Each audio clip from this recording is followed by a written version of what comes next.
Hello, everybody. Dan here. Welcome back to Daily Soap. If you're new here, please hit that subscribe button down below because we cover a ton of 90 Day Fiancé right here on the channel. Right, guys, so let's get into it. Today, it's all about the 90 Day Fiancé The Other Way tell-all that just aired last night. So I hope you guys watched it because there's going to be spoilers. We're going to talk. We're going to dissect this tell-all. This is going to be a bit of a rant video, and we're going to tackle each and every couple that appeared last night. In fact, each couple that had significant airtime because there was a couple of couples that did not really speak all that much. And of course, we had 4 extras on set as well. And honestly, right off the bat, I can tell you guys, I didn't like the format. I don't know why TLC brought 4 extras on set. And I saw comments on Reddit about this, and people don't understand why you needed to have Andre there, why you needed to have Tim Malcolm there, why you needed to have Kalani Fagata there, and why you needed to have Tanya Maduro there. Like, what did they add to the tell-all? And from what I understand, none of these people ever appeared on The Other Way. And so why would you even bring them? I'm not sure if they did or not, but this is what I remember reading. None of them appeared on The Other Way. If I'm wrong, you guys, I'm sure will correct me down below. But what do these people have to do with the current season of 90 Day Fiancé? What did they have to add? Nothing. I don't know why TLC decided to bring them there and to take away from the couples, because there are some couples that we want to find out more information from, but these people are taking the air out of the room. Now, to start right off the bat, let's talk about this couple. Let's talk about Julio Moya and Kirsten. I think her last name is Yeniak or Shoemaker. I've seen both, so I'm not exactly sure which is the right one. But Julio and Kirsten. Now, you guys let me know, because I don't get it. I don't understand. Why were these two brought on the tell-all? Why? They were there for, what, 3 episodes during this whole season.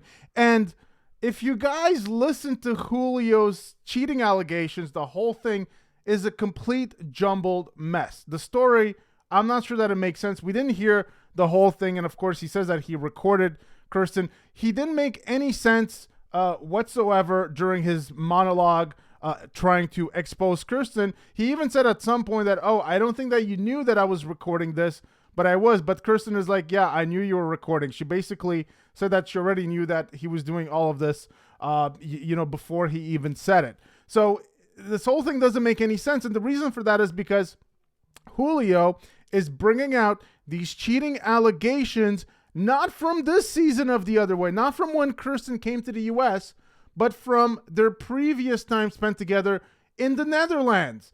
So I don't know if you guys caught that, but that doesn't make any sense. He's not saying that Kirsten cheated this time. He's saying she cheated before, and he didn't bring any of this up because he wanted to protect Kirsten on this entire season, but he's still pissed off about it now that he's showing up at the tell-all after basically the relationship was dead and buried. And so all of a sudden, it's all about what happened before. I think what happened here is, I don't think Julio is very smart.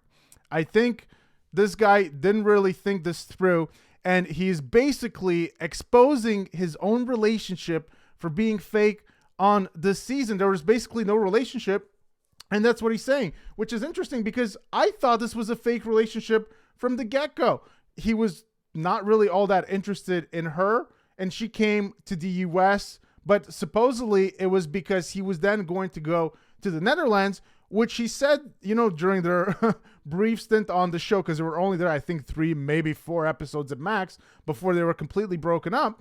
But he basically said that he was going to go to the Netherlands because this is The Other Way. Let's not forget, this is a show about the American spouse going overseas, going to the other person's country. It's not about the other person coming to the USA. So it never made any sense whatsoever that these two were on the show, considering that Julio never went to the Netherlands on the season like he said he was going to, and then he just basically completely changed his mind. It was never obvious why.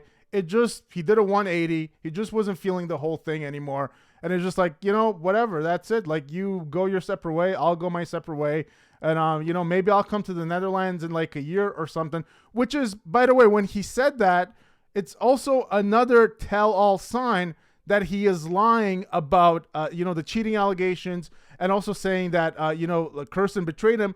Because why would he say that on the show that he would go, but just not now, maybe later, to the Netherlands, when, he was saying that I had to tell all that she cheated on him, and that, he's so very pissed off about it, and all of that stuff.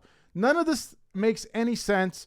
In my opinion, this is not even a real couple. And if they were, maybe they were friends with benefits for a couple of days in the Netherlands. And I think that's it. I don't think there was any relationship. And if there was, it was brief, and it was ended in the Netherlands. And what happened, this is my opinion, these two spoke on the internet. Same deal as Nikki Exotica and Justin and many others as well. They spoke on the internet. They say, hey, you know what would be cool? Let's contact TLC and let's tell them that we're in a long distance relationship. You're a foreigner, I'm an American, and let's see if we can get on the show and pad our stats on Instagram and get some followers. I think that's it. There was no relationship to show whatsoever. And then Julio just comes in with all of these allegations. Like, buddy, no one even knows who you are anymore. Everybody forgot about you. I've seen countless comments about how people are like, who is this guy? Why is he there? And the worst thing about this is not even Julio himself, but TLC just spending considerable time during the tell-all on this nothing angle. Like, why does it even matter? Because they're broken up anyways. So who cares that he has receipts now? Not even from this past season, but from the previous time together, which was years ago. And he's saying that she cheated on him once upon a time, which I don't believe anyways. And this whole thing is just idiotic to me. And honestly, I think it insults the audience's intelligence that TLC would bring these two. And I think just Julio being there and explaining just in his nonsensical way is kind of insulting the audience's intelligence. Next time on the part 2 of the tell-all, we're going to see Kirsten basically say that, oh, Julio is actually the one that cheated on me because he had another girlfriend. I just don't care. I just don't care. Just remove these two from my screen and never let me see them again. I just don't care at all. You guys let me know what you think. Do you agree with that? Let me know in the comment section down below. I was just so fed up to see these two on my screen. I just did not need these two. Moving on. Shekinah and Sarper. So, you guys know how I feel. If you've watched this channel recently, you know how I feel about these two. I think these two are the fakest of the fake. Actually, maybe even faker than Julio and Kirsten. I think these two, I'd even go beyond that and say that they might be the closest thing that we've had to actual TLC plants on the show. Check this out, guys. Let me show you this about these two. Now, just a couple of days ago, Sarper posted this, and this is a picture with the TLC crew that was filming them back in Turkey. I guess this is Sarper's apartment. I think I can recognize that cabinet loaded with booze in the background. I believe that's his apartment. Now, if you look at the caption here, you'll see, was a great journey with best teamwork, and then flexing his muscle. And, I was wondering, like, okay, I get that, but why is it teamwork? Like, I thought this is reality TV.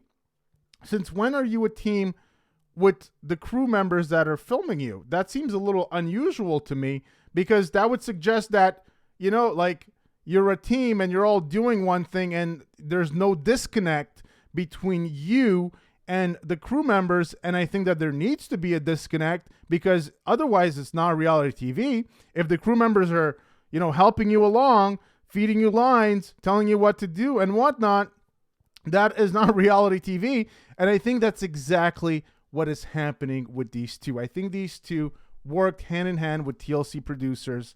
I just have a sneaky suspicion, because a lot of their scenes were just too perfect and perfectly rehearsed, in my opinion. And I remember the scene on the boat with Sarper, where at one point they were talking about him being a red flag, and just conveniently he happened to have a red towel to put on himself just so that he could be a walking human form red flag. And I was like, wow, these two, they're just so rehearsed together. And obviously there's so many other incidents. Of course, we know about the child, Sarper's long lost love child, supposedly that, he fathered like some 25 years ago, and is acting now all of a sudden like it's a great big urgency and emergency to go and find the son, all in the hopes, in my opinion, of getting some extra Instagram followers and trying to get his profile to go viral. But last night wasn't so much about Sarper as it was about Shekinah.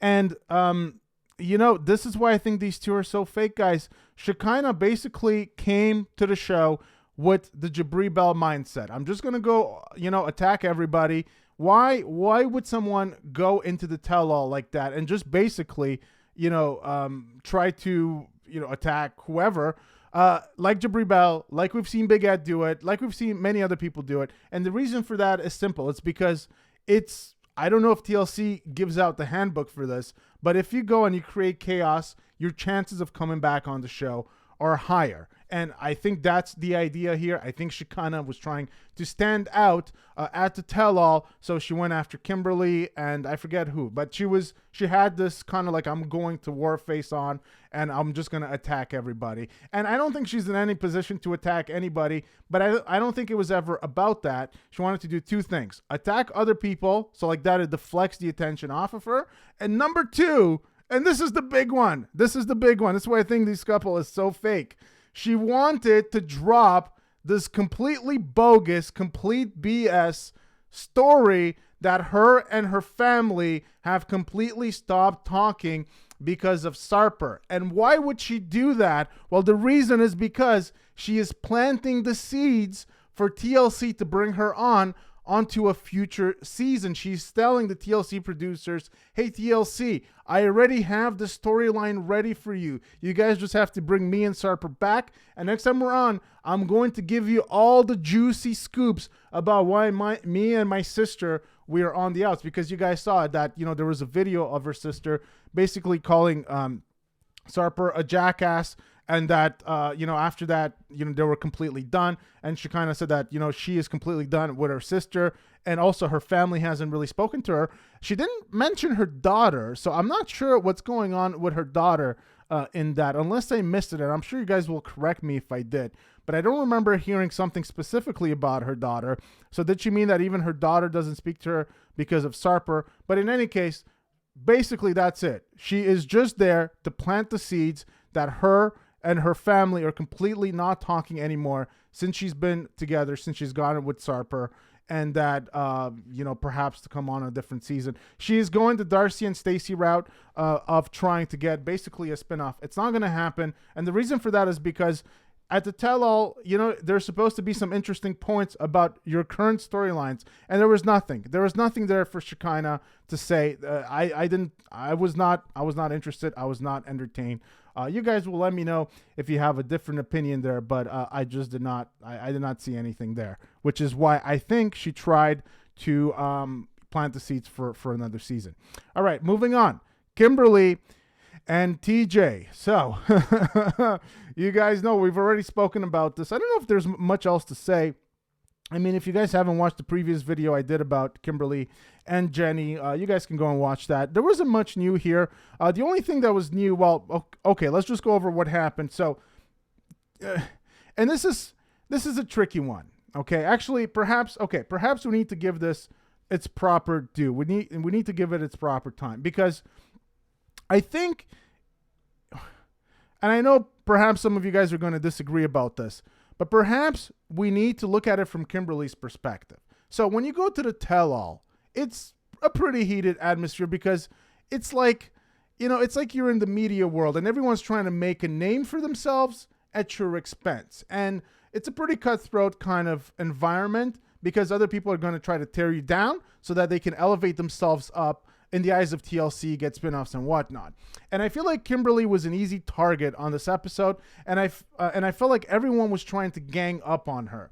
And so yes, she acted like she was completely out of line calling Jenny the C word, but Jenny attacked her first. Jenny came on and she started going after her first, and then everybody on stage, you had Shekinah, you even had Kenny, a little bit. Everyone was kind of going after her, and she didn't care. She didn't care. She stood her ground.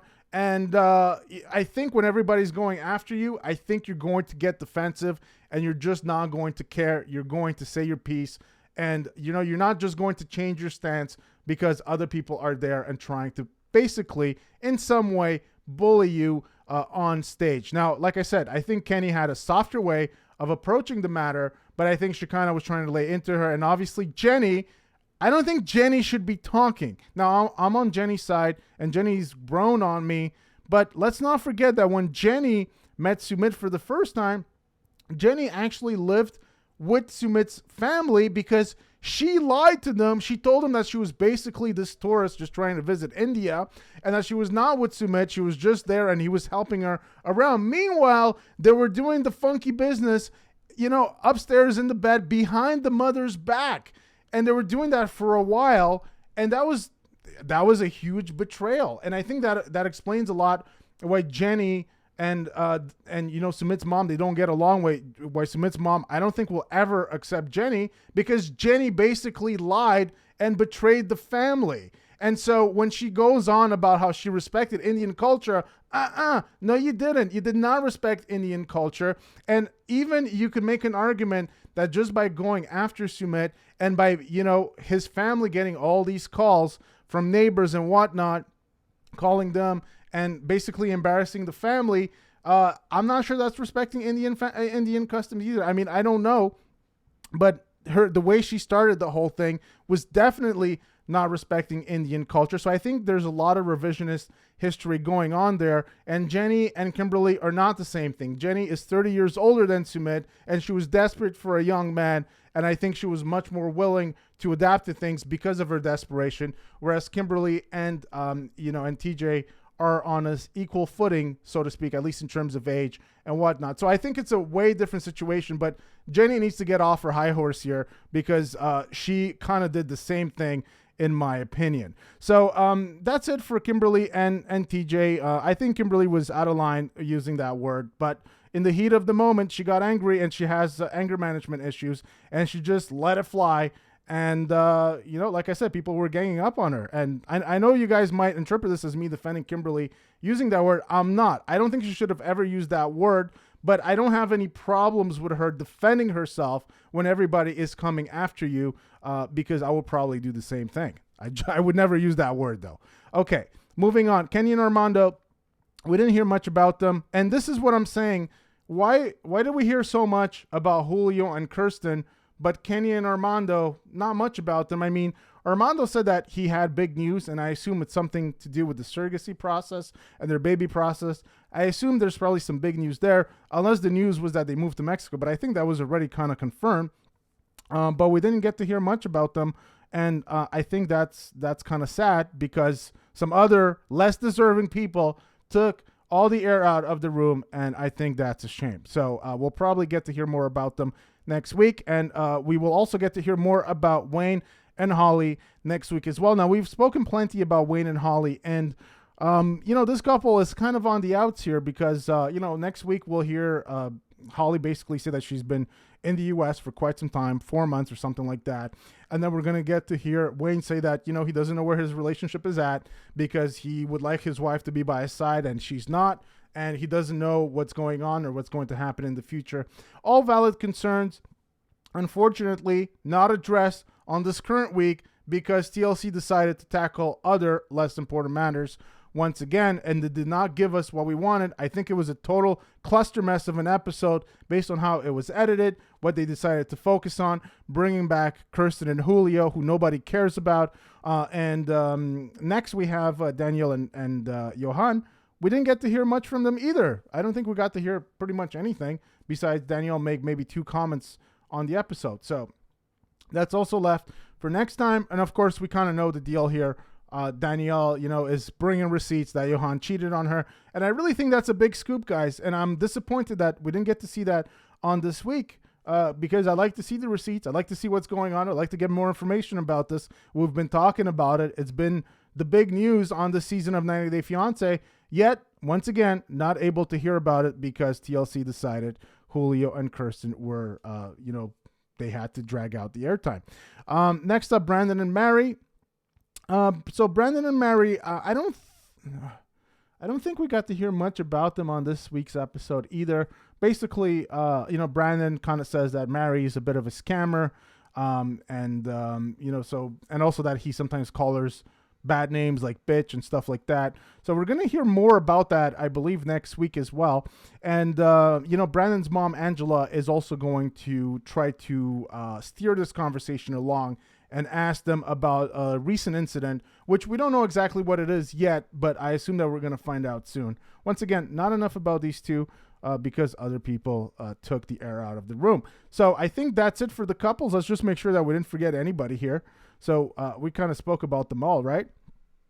And that's it, guys. That's my rant for today. That's my review of this episode. If I had to give it a ranking out of 10, I would give it a 4 or a 5. I thought it was horrible because I just don't care for Kirsten and Julio. Words cannot describe how little I want to hear from these two. I just wanted them to disappear and not show their faces. I think everybody would have won, but no. And we're going to hear more from them next week because we're going to see Julio provide his phone with the recordings, which are going to be complete bogus. And then we're going to hear Kirsten also say that, oh, well, he's the one that cheated or he was interested in another girl. I am so not looking forward to that. I hope TLC keeps it short, and that's that. Now, what did you guys think about this tell-all? Let me know what you thought about. I think some of the most biggest talking points were Kim versus Jenny. What did you guys make of that? Do you guys think that perhaps everyone was ganging up a little too hard on Kimberly and she kind of lashed out in, defense mode kind of mechanism as a result of that? That's the way that I kind of saw it a little bit after watching the whole thing unfold. What did you guys think about Shekinah all of a sudden pulling out the, well, my family doesn't talk to me card anymore? Thought it was complete bogus. I thought that's just their way of trying to tell TLC that they have a storyline down the line, because they were honestly, even with all their little stunts with Sarper's supposed hidden baby that I don't buy for 1 second. I think it's a complete lie. Even with the red flag towel, even with his supposed 2,500 ladies, and of course we learned that supposedly he never caught an STD, which is complete bogus. Even with all of that, I just don't think they were that interesting. I don't think they had much going for them. And, I don't know if TLC is going to bring them back, but I think Shekinah is pushing for that. So would you guys like to see that story play out in a future season of 90 Day Fiancé? I wouldn't. Perhaps you guys would. Let me know what you think in the comment section down below. That's going to do it for today, guys. Let me know if you agree with my points. Let me know if you disagree. Let me know all your thoughts in the comment section down below. What would you like to see happen next? That's going to do it. Hope you guys enjoyed the video. Give it a big thumbs up. Hit that subscribe button. And I will see you guys very soon. Take care.